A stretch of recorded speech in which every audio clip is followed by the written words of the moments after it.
বছরের পর বছর আপার প্রাইমারি টেট নেওয়া হচ্ছে না। গাইডলাইন থাকলেও কেন প্রতি বছর আপার প্রাইমারি টেট নয়? তো এবার স্কুল সার্ভিস কমিশনের জবাব তলব করলো কলকাতা হাইকোর্ট।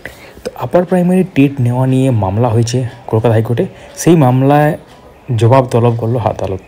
তো এখানে মোট যে মামলাকারীরা মামলা করেছেন এবং তারা হাইকোর্টের দ্বারস্থ হয়েছেন এবং তাদের যে একটাই দাবি যে এনসিটি গাইডলাইন অনুযায়ী আপার প্রাইমারি স্তরে প্রত্যেক বছর টেট আয়োজন করা বাধ্যতামূলক। এই গাইডলাইন থাকা সত্ত্বেও পশ্চিমবঙ্গে প্রত্যেক বছর টেট হয় না। তারা প্রত্যেকে টেটে বসার যোগ্য, অথচ দীর্ঘদিন টেট না হওয়ার কারণে তারা সেই সুযোগ থেকে বঞ্চিত হচ্ছেন। আপনারা জানেন 2015 সালে সম্ভবত হয়েছিল লাস্ট, এবং তারপর থেকে কিন্তু ব্যাপারটা আর হয়নি কিছু, যদিও সেই নিয়োগ এখন হতে চলেছে। তো অনারেবল জাস্টিস সৌগত ভট্টাচার্যের বেঞ্চে শুনানিতে মামলাকারীদের তরফে আইনজীবী সুদীপ দাশগুপ্ত দাবি করেন, পশ্চিমবঙ্গে উচ্চ প্রাথমিক শেষবারের মতো টেট 2015 সালে হয়েছিল, তারপর থেকে আর কোনো টেট হয়নি, অথচ প্রত্যেক বছর টেট করার গাইডলাইন রয়েছে। ফলে বহু যোগ্য প্রার্থী বঞ্চিত হচ্ছেন। শুধু এ রাজ্যে নয়, ওই যোগ্য প্রার্থীরা টেট সার্টিফিকেট পেলে অন্য রাজ্যে সেই সার্টিফিকেট দেখিয়ে নিয়োগ প্রক্রিয়ায় অংশগ্রহণ করতে পারতেন, তিনি যেটা বলছেন। কিন্তু টেট না হওয়ার কারণে সেই সুযোগ থেকে তারা বঞ্চিত হচ্ছেন। তো মামলাকারীদের এই বক্তব্যের প্রেক্ষিতে স্কুল সার্ভিস কমিশনের আইনজীবী পাল্টা দাবি করেন, নিয়োগ প্রক্রিয়ার সঙ্গে সাযুজ্য রেখে টেট অনুষ্ঠিত হয়। 2015 সালে যে টেট অনুষ্ঠিত হয়েছিল তার ভিত্তিতে 2016 সালে নিয়োগ প্রক্রিয়া শুরু হয়, যা এখনও চলছে। ওই নিয়োগ প্রক্রিয়া শেষ না হলে কীভাবে নতুন করে টেট নেওয়া সম্ভব? এছাড়া তিনি মামলার গ্রহণযোগ্যতা নিয়েও প্রশ্ন তোলেন, যদিও অনারেবল জাস্টিস সৌগত ভট্টাচার্য তখন জানিয়ে দেন মামলাকারীরা নিয়োগ প্রক্রিয়া নিয়ে কোনো প্রশ্ন তোলেননি। তাদের বক্তব্য এনসিটির গাইডলাইন থাকা সত্ত্বেও প্রতি বছর টেট কেন নেওয়া হচ্ছে না। তো এই প্রসঙ্গে বলে রাখি যে প্রাইমারিতে আপনারা জানেন যে মাননীয় পর্ষদ সভাপতি গৌতমবাবু বলেছিলেন আগেই যে টেটের সাথে নিয়োগের কোনো সম্পর্ক নেই। তো আপার ক্ষেত্রেও সে একই নিয়ম হয়তো লাগু হবে।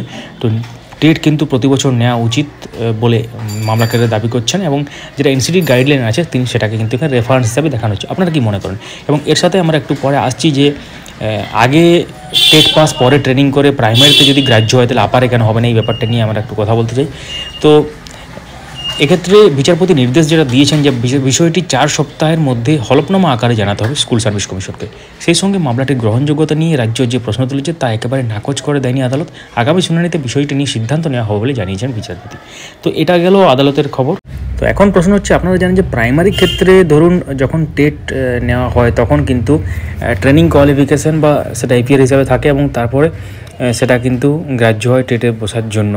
কিন্তু আপার ক্ষেত্রে এবং পরবর্তী ক্ষেত্রে যদি প্রাইমারিতে কেউ আপারটা আমরা পড়ে আসছি একটু, প্রাইমারির ক্ষেত্রে যদি কেউ পরে ট্রেনিং করে আগে টেট পাস করে তাহলে কিন্তু সেটা গ্রাহ্য হয়েছে এবং পরবর্তী টেটে তারা বসার সুযোগ পেয়েছে। তো এখন প্রশ্ন হচ্ছে, এই যে টেট পাস করে যারা আছেন 2015 সালে, তখন অনেকেরই ট্রেনিং থাকেনি, পরবর্তী ক্ষেত্রে তারা হয়তো ট্রেনিং কমপ্লিট করেছেন।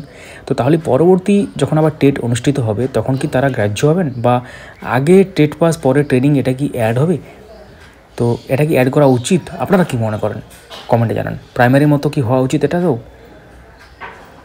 অবশ্যই ভিডিওটি চারিদিকে ছড়িয়ে দিন এবং লাইক করতে পারেন, আমাদের এই চ্যানেলটিকে সাবস্ক্রাইব করে রাখতে পারেন, পাশের বেল আইকন প্রেস করে অল করে দিতে পারেন। যারা ফেসবুক থেকে দেখছেন আমাদের পেজটিকে ফলো করতে পারেন। Thank you so much for watching.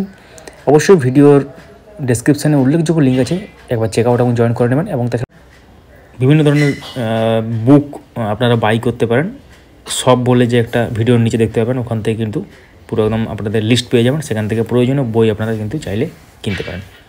Thanks for watching.